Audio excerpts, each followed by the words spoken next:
ni Senator Dante Marcoleta ang naging imbitasyon sa kanya ni PCG spokesperson for the West Philippine Sea, Commodore J. Tariela, na sumama sa Maritime Domain Awareness Flight sa Kalayaan Island Group.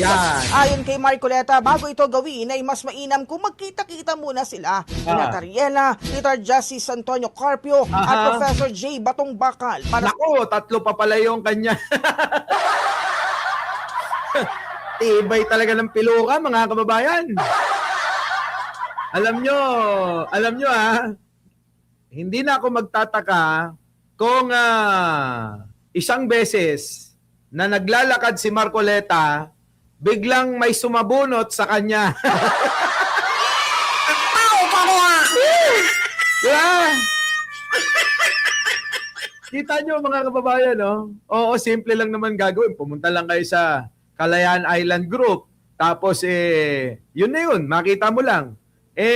Imbis na sumama, abay nagyaya ng debate. Hindi lang isa, hindi lang dalawa, hindi lang tatlo. Ang mga kababayan ko, kasama tayo rito.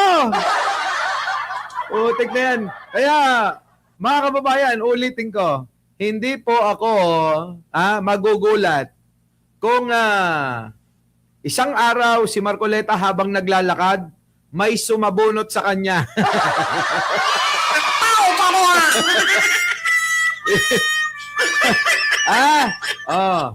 Ang tanong kung sasagot ba yung mga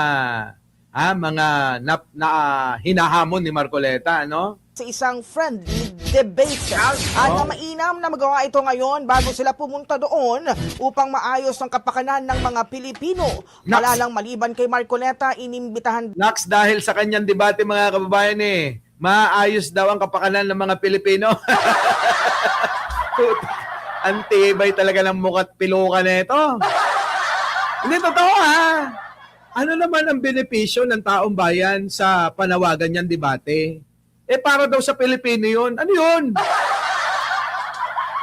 Putik na yan, Marcoleta, kapag hindi ka umubra dito, ayun, sinasagot na yata ni Justice Carpio yung debate.